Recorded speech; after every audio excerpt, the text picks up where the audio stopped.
5 years of flawless execution.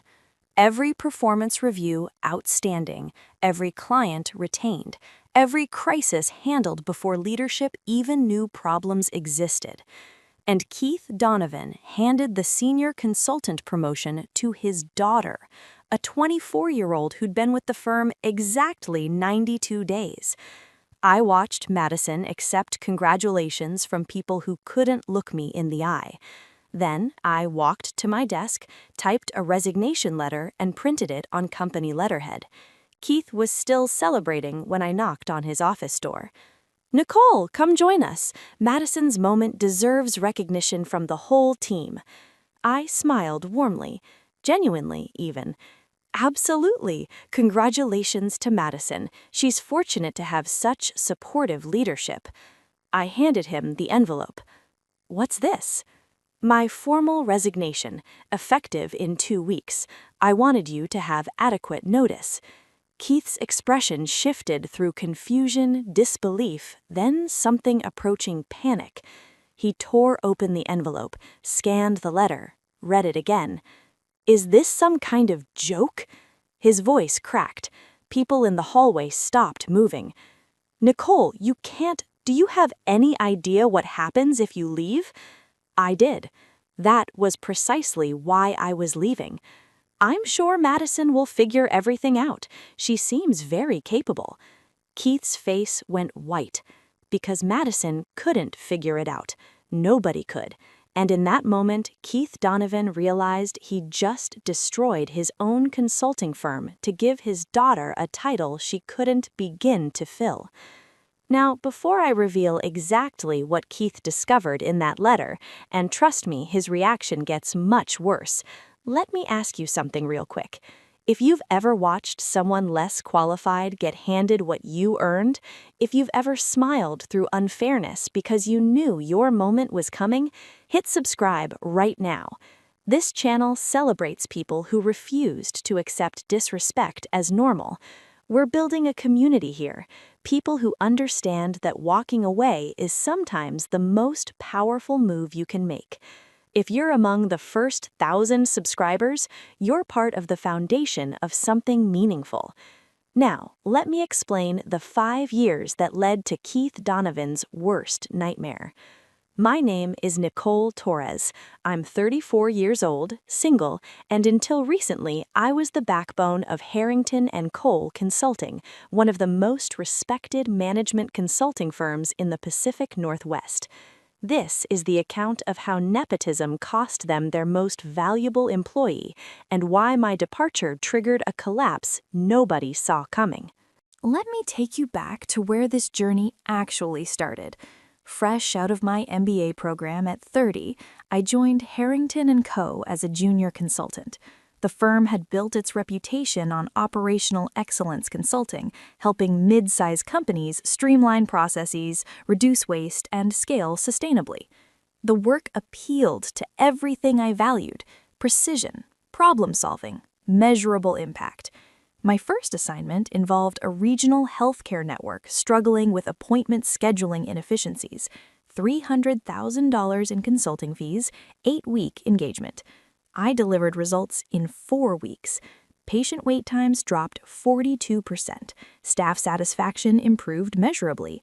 The client extended their contract and referred 2 other healthcare networks within 6 months. Keith Donovan noticed immediately. Keith ran the consulting division under the firm's founding partners, mid-50s, charming when he wanted something, dismissive when he didn't need you, the kind of manager who took credit for wins and distributed blame for losses. I recognized the type instantly, but I also recognized opportunity. "Nicole, you've got instincts I haven't seen in years," he told me after the healthcare project. "Stick with me and you'll advance faster than anyone at this firm." I believed him. For the first 2 years, that belief seemed justified.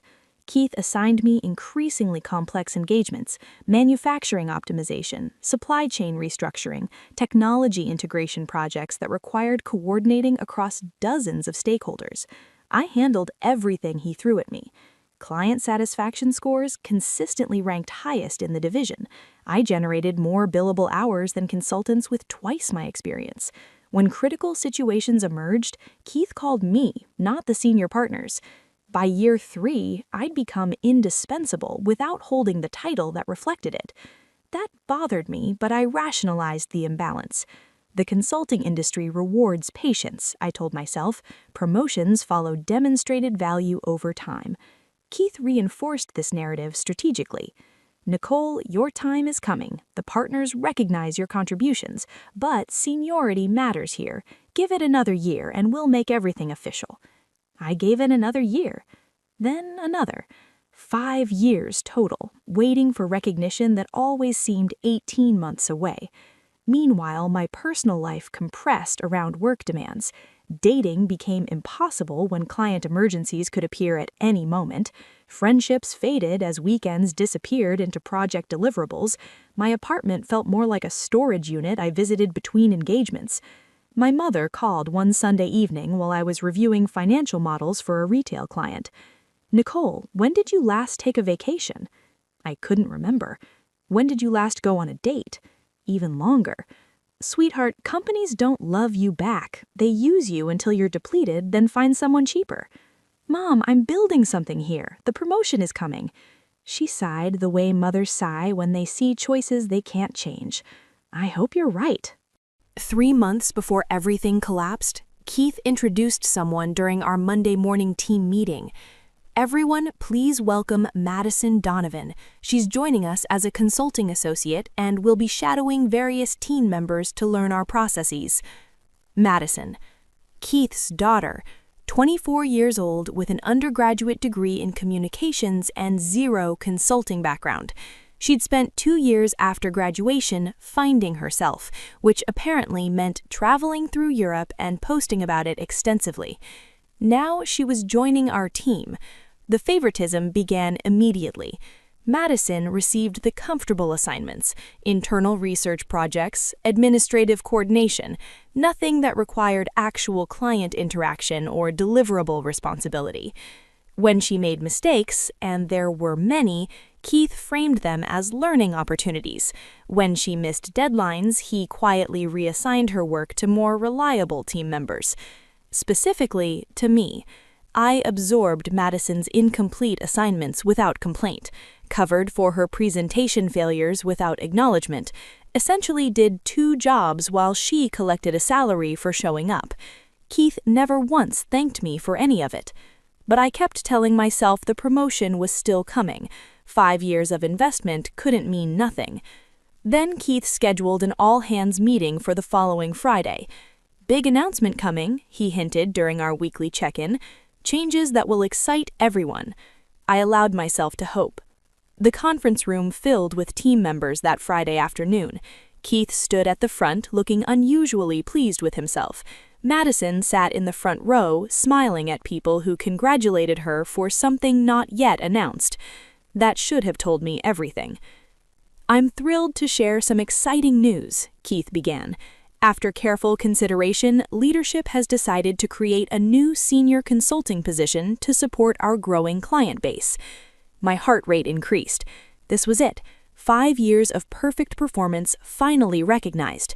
This role requires someone who embodies our firm's values, someone committed to growth, someone who brings a fresh perspective to our work. Keith paused for effect. "Please join me in congratulating Madison Donovan on her promotion to senior consultant." The room applauded, some enthusiastically, most politely. I sat perfectly still. 5 years, hundreds of client engagements, millions in revenue generated, and Keith handed the promotion to his daughter who couldn't complete a basic competitive analysis without oversight. Madison stood to accept congratulations. She glanced at me briefly, something flickering behind her expression that might have been guilt. Then she looked away. Colleagues offered hollow praise while avoiding my eyes. Everyone knew what had happened. Nobody was surprised except me. I stayed for the remainder of the meeting, smiled when appropriate, shook Madison's hand when she approached. "Nicole, I hope we can work together productively," she said. "I'm sure we will." I returned to my desk after the meeting ended, opened a new document, started typing. The resignation letter took less than 10 minutes. I didn't submit it immediately. Instead, I went home that evening and sat with my feelings in ways I usually avoided. The apartment felt smaller than usual, cramped with evidence of a life subordinated to career ambition. I called my best friend Priya, the one relationship I'd somehow maintained through everything. "They gave it to his daughter," I said without preamble. "Nicole, I'm coming over." Priya arrived with wine and the kind of perspective only a true friend can offer. "Tell me everything." I explained the situation, the 5 years of exceptional performance, Madison's 92 days of mediocrity, Keith's announcement like his daughter had earned something through merit. Priya listened without interruption. "What are you going to do?" "I wrote a resignation letter." "Good." Her response surprised me. "You think I should actually submit it?" "Nicole, listen to me carefully." Priya set down her wineglass. "You've given that firm 5 years of your prime professional development. They've taken everything you offered and giving you nothing but promises in return. At what point do you stop waiting for people who will never value you appropriately?" I didn't have an answer. "Here's what I know," she continued. "You're brilliant. You've built relationships with clients who trust you personally. You understand systems at Harrington & Co. that nobody else can replicate. If you leave, they'll feel it immediately." Keith doesn't see it that way. Keith sees whatever serves his interests. Right now, his interest is propping up his unqualified daughter, but reality has a way of asserting itself. We talked until midnight. By the time Priya left, I'd made my decision. The next morning, I arrived at the office early. Before anyone else showed up, I documented everything I needed: client contact information I'd personally cultivated, project methodologies I'd developed independently, institutional knowledge stored only in my head. None of it belonged to Harrington & Co. I'd created it. They'd just borrowed it. I also reviewed my employment contract carefully. Non-compete provisions were surprisingly narrow, limited to direct competitors in specific geographic areas for only 6 months. Keith had gotten sloppy with legal details when I first joined. His oversight would cost him significantly. When Madison arrived, late, as usual, she found me organizing my workspace. "Nicole, about yesterday," she started. "Madison, you don't need to explain anything. Your father made his decision. I respect that. I know you probably deserved it more. Deserving isn't relevant anymore. What matters is performing the role successfully." She nodded, seeming relieved that I wasn't making things difficult. "Do you think you could help me understand some of the client relationships? Dad says you're the expert on most accounts." I smiled. "Of course, we'll schedule time this week." I had no intention of scheduling anything, but Madison didn't need to know that yet. Keith summoned me to his office that afternoon. "Keith, I know yesterday might have been surprising." "Not particularly. Madison's promotion reflects her potential, not a commentary on your performance." "I understand completely." He seemed momentarily thrown by my composure. "Good. I'm glad we're aligned, because I need to discuss a challenging situation with our largest account." Of course he did. Vertex Manufacturing represented 38% of our division's annual revenue. I'd managed their account personally for 3 years, built relationships with their leadership team, understood their operations intimately enough to anticipate problems before they surfaced. The CEO, William Ashworth, had told Keith directly, "Nicole Torres is the only reason we stay with Harrington & Cole." Keith needed me to handle a crisis that had emerged over the weekend. "William's threatening to cancel the contract unless we deliver a restructuring proposal by Friday," Keith explained. "His board is pressuring him about operational efficiency and he needs ammunition." That's 4 business days for a comprehensive restructuring analysis. "I know it's aggressive, but you've always delivered under pressure." Always delivered. 5 years of always delivering. And Madison got the promotion. "I'll need complete access to their financials and operational data." "Already arranged. William's team is expecting your call." I nodded and left his office. Keith didn't realize he'd just handed me everything I needed to make my exit devastating. I worked the Vertex project that week, but I also spent evenings cultivating something else entirely, my own client relationships, outside Harrington and Cole's knowledge. Because William Ashworth wasn't loyal to the firm, he was loyal to me, and I was about to test how deep that loyalty actually went. Friday morning arrived. The Vertex proposal was complete, flawless as always. William Ashworth had already expressed satisfaction during our call the previous evening. "Nicole, this is exactly what my board needs. You've saved us again." "Happy to help, William." "I don't know what we'd do without you specifically." That phrasing mattered. I printed my resignation letter and walked to Keith's office. He was finishing a call, waving me inside while wrapping up. "Nicole, perfect timing. William just confirmed the contract extension. Another 3 years locked in." "That's wonderful news." "Couldn't have happened without you. This is why you're essential to our team." I handed him the envelope. He frowned. "What's this?" "My formal resignation. Effective in 2 weeks. I wanted you to have adequate notice." The color drained from his face incrementally, like watching sand slip through an hourglass. "You're joking." "I'm not." "Nicole, this is ridiculous. We just renewed Vertex. We have 6 major projects launching next quarter. You can't possibly—" "I can, and I am."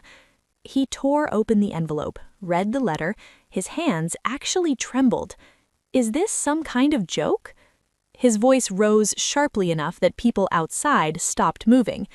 "Nicole, do you have any idea what happens if you leave?" I maintained perfect composure. "I'm sure Madison will figure everything out. She seems very capable." Keith's panic became physical. He stood abruptly, sat back down, ran his fingers through thinning hair. "You can't do this. We'll match whatever they're offering. 20% raise? 30? Name your number." "This isn't about money." "Then what? The promotion? I can fix that. We'll create a parallel track." "Keith, you gave a senior consultant role to someone with 92 days of experience because she shares your last name. No parallel track changes what that communicates." "Madison can handle it with guidance." "Madison can't complete competitive analyses independently. She doesn't understand client relationship dynamics. She's never managed a project from start to finish." "She'll learn." "She'll fail, and Harrington and Co. will suffer consequences nobody can predict." Keith's expression shifted from desperation to something approaching threats. "You have non-compete obligations. You can't take clients." "I've reviewed my contract. The provisions are surprisingly narrow, drafted when you were more interested in my skills than protecting against my departure." His jaw tightened. "We'll enforce them aggressively. And I'll countersue for hostile work environment. 5 years of documentation showing how promised promotions never materialized, while I generated disproportionate revenue. How do you think that plays publicly?" The threat landed exactly as intended. "Nicole, please, let's discuss this rationally." "I am being rational, for the first time in 5 years." The following 2 weeks transformed Harrington and Co. irreversibly. News of my resignation spread through the office within hours. 3 other consultants, people who'd watched Keith's nepotism play out, submitted their own notices within 5 days. They contacted me privately first. "Nicole, where are you going? We want to come with you." I wasn't going anywhere yet, but I was building something. William Ashworth called me directly on my second to last day. "William, I've been with Harrington and Co. for 8 years. Every meaningful result came from your involvement specifically." "I appreciate that, William." "I want to hire you directly, internal consultant role, whatever compensation makes sense. Vertex needs your expertise, and I'm done paying Keith's firm for access to you." The offer exceeded my Harrington and Co. salary by 60%. I accepted. But that wasn't the only call. 3 other clients reached out independently. Word had spread through professional networks that Nicole Torres was available. By my final day, I had 4 signed contracts, totaling more annual revenue than my entire previous team generated together. Keith tried once more to change my mind. Nicole, the partners want to discuss executive track opportunities. The partners have had 5 years to discuss opportunities. They chose to promote your daughter instead. He had nothing left to offer. I cleaned out my desk, said goodbye to colleagues who mattered, walked past Madison's office, where she was visibly overwhelmed by responsibilities she couldn't handle. Our eyes met briefly. She looked terrified. I felt nothing. 6 months later, Madison Donovan quietly left Harrington & Cole. The firm never announced her departure. She simply disappeared from their website and LinkedIn profile. Rumors suggested she'd returned to finding herself, this time in South America. Keith's division lost 4 major accounts within that same period. 3 of them became my clients directly. Harrington & Cole's founding partners eventually removed Keith from leadership. Too much revenue had walked out the door with people he'd neglected. I built something entirely my own. Torres Consulting launched with 5 clients, 3 employees, and a mission statement I wrote myself. Excellence recognized, performance rewarded, potential developed. Everything Keith's firm claimed to value but never practiced. My mother visited on the day I signed my commercial lease. "I remember telling you companies don't love you back," she said. "You were right.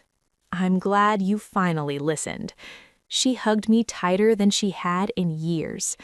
The success that followed wasn't about revenge against Keith. It was about recognizing my own worth after years of letting others define it. 5 years of perfect performance taught me technical excellence. The promotion I didn't receive taught me something more important. Never wait for permission from people who benefit from your patience. Keith Donovan's daughter got the title. I got the clients, the revenue, and the freedom to build something meaningful. He chose nepotism over merit. I chose myself over loyalty to people who never deserved it. And that choice made all the difference. If this resonated with something in your own experience, if you've ever watched someone less qualified receive what you earned, if you've ever realized your loyalty was being exploited by people who never intended to reciprocate, hit subscribe and become part of this community. Every week we share experiences of people who stopped waiting and started building. Drop a comment telling me about a time you chose yourself over a company that didn't deserve you. I read every single response. And if you haven't already, check out that video right there. It's another experience you absolutely need to hear. Until next time, recognize your worth and never let anyone else determine your ceiling.